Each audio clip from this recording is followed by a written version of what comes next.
মানে এবাৰ দুবাৰ নহয় বহুবাৰ একেটা কাম সংঘটিত হৈছে সবাৰকৈ একেজন মানুহক টাৰ্গেট কৰা হৈছে কায়দা কানুনো একেখিনিয়ে একেটা ষ্টাইলতে কৰা হৈছে এই কাম এটা চুৰিকাণ্ডৰ ঘটনা আসলতে এয়া এজন মানুহক টাৰ্গেট কৰা হৈছে চুৰিকাণ্ড সংঘটিত হোৱাৰ বাবে পূৰ্বে তেওঁৰ পত্নীৰ মৃত্যু হৈছিল হাৰ্ট এটেক আহি মৃত্যুক আকোৱালি লৈছিল পত্নীগৰাকী আৰু ইয়াৰ পাছতো একেটা ষ্টাইলতে চুৰিকাণ্ড সংঘটিত হৈ আছে ব্যক্তিগৰাকীৰ ঘৰত একেটা ষ্টাইলত চুৰ সোমাই একেখিনি সময়তে চুৰ কৰে একেটা ষ্টাইলতে চুৰ কৰি লুটি লৈ যায় আৰু এই ঘটনাৰ পাছত অতিষ্ঠ হৈ পৰিছে পৰিয়ালটো আৰক্ষীক বৰ্তমান অৱগত কৰিছে ঘটনা সংক্ৰান্তত তেওঁ বহু দুখেৰে কৈছে যে মোৰ পত্নীক মই হেৰুৱাবলগীয়া হৈছে এই চুৰি কাৰ্যৰ বাবে চুৰিকাণ্ড সংঘটিত হোৱাৰ পাছতে মূৰ্ছা গৈছিল পত্নী আৰু মৃত্যুক আকোৱালি লৈছিল আৰু এতিয়া বাৰে বাৰে চুৰিকাণ্ড সংঘটিত হৈ আছে একেটা ষ্টাইলত চুৰিকাণ্ড সংঘটিত হোৱা কেন্দ্ৰ কৰি ৰহস্যৰ সৃষ্টি হৈছে কোন আসলতে চুৰ ঘৰৰে কোনোবা নেকি জনা বুজাই কোনোবা নেকি তাক লৈ ৰহস্যৰ সৃষ্টি হৈছে বঙাইগাঁৱৰ ঘটনা এয়া বঙাইগাঁৱৰ এজন লোকৰ ঘৰত এই আচৰিত কাণ্ড সংঘটিত হৈছে একেটা ষ্টাইলত চুৰে বাৰে বাৰে কৰিছে চুৰ বাৰে বাৰে চুৰে টাৰ্গেট কৰি লৈছে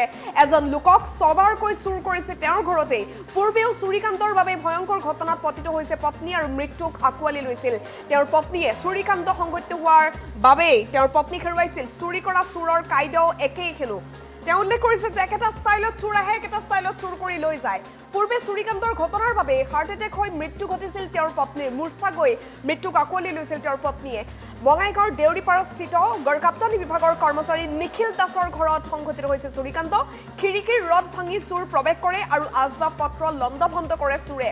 আৰু ইয়াৰ পাছত চুৰে সকলো লৈ যায় লুটি দিয়ে বহু টকাৰ সা সম্পত্তি সোণৰ গহনা তেওঁ উল্লেখ কৰিছে যে একোৱেই থব পৰা নাই ঘৰখন একেবাৰে উদং কৰি দিছে চুৰে বাৰে বাৰে চুৰ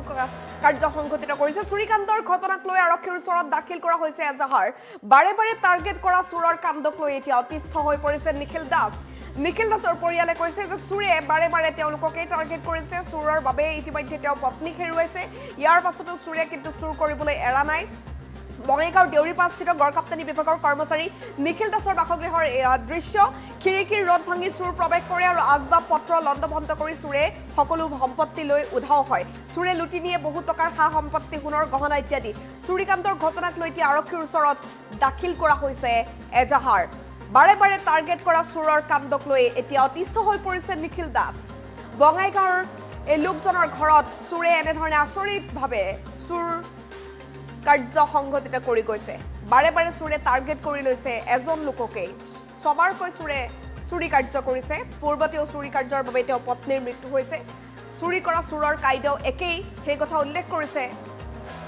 নিখিল দাস নামৰ ব্যক্তিগৰাকীয়ে এই শেহতীয়া দৃশ্যাংশ আমি দেখুৱাইছোঁ দেখিবলৈ পাইছে আৰক্ষী ঘটনাস্থলীত উপস্থিত হৈছে এনেধৰণে আৰক্ষীক খবৰ দিয়াৰ লগে লগে আৰক্ষী উপস্থিত হৈ ইনভেষ্টিগেশ্যন আৰম্ভ কৰিছে আৰু নিখিল দাসে কৈছে যে তেওঁৰ নিজৰ পত্নীক হেৰুৱাবলগীয়া হৈছিল এনেকুৱা এবাৰ চুৰৰ বাবে চুৰিকাণ্ড সংঘটিত হৈছিল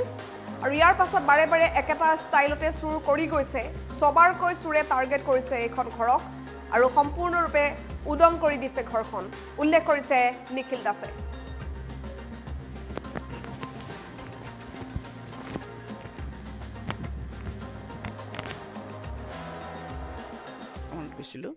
আৰু ল'ৰা এক্সাম দিব গৈছে 10টাত তাৰপিছত মই 4:30টাত অফিচৰ পৰা আহিলোঁ আহি তালা খুলিলোঁ আগফালেদি মই ঠিকে তালা খুলিলোঁ তাকে যে দুটা কলহ বাহিৰত আছে মই দৰ্জাত মই কলা দুটাৰ কিয় ইয়াতে তাৰপিছত সেনেকৈ মই ভিতৰত আহিলোঁ ভিতৰত আহি গোটেই চাং যে গোটেই ঘৰ মই হল্ডিং কৰি দিছে এতিয়া মোৰ 2023তো সেনেকুৱা চুৰ হৈ মোৰ মিছেছ হৈছে আৰু 2018তো চেম চুৰ কৰিছিল হৈ গৈছে আৰু 2023ত মোৰ মিছেছ চুৰৰ টেনশ্যন লৈ 4 দিন পিছতে হৈছে আৰু চেম ঘটনা এইটো আজি হৈছে আৰু চোৰৰ পেটাৰ্ণটো একে চেম সেই তলা ভাঙা সেই হেৰি কৰা চব ৰুম হেৰি কৰিছে এই এনেকুৱা আৰু কি মই এটা ৰিং লৈছে মোবাইল লৈছে আৰু ডকুমেণ্টছখিনি মই এতিয়াও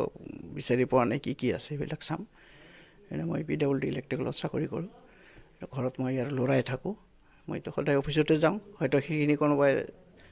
হেৰি কৰিছে চাই আছে কোনখিনি টাইমত কেতিয়াও মই যাওঁ ল'ৰা স্কুলত যায় সেইটো আৰু চান্স লৈছে আৰু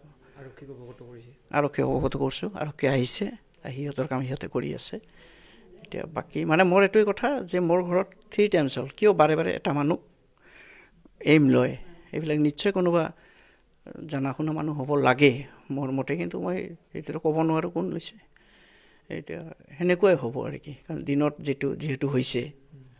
আল্টিমেট মই 12টাত ওলাই গৈছোঁ, মোটামুটি 2-2:30টাৰ ভিতৰত হৈ গৈছে ঘটনাটো। এটা সন্দেহ হয়। মই 4:30টাত অফিচৰ পৰা আহিছে চব মোৰ কৰিলোঁ, মানে যি হৈছে ঘৰটো হিলিং কৰি লৈ গৈছে। আৰু মোৰ এটাই কথা যে এইটো কেছত মোৰ মিছেছ হৈছে, মোৰ বস্তু কি লৈছে মোৰ এইটো কথা নাই, যে বাৰে বাৰে মোক কিয় এম লয়,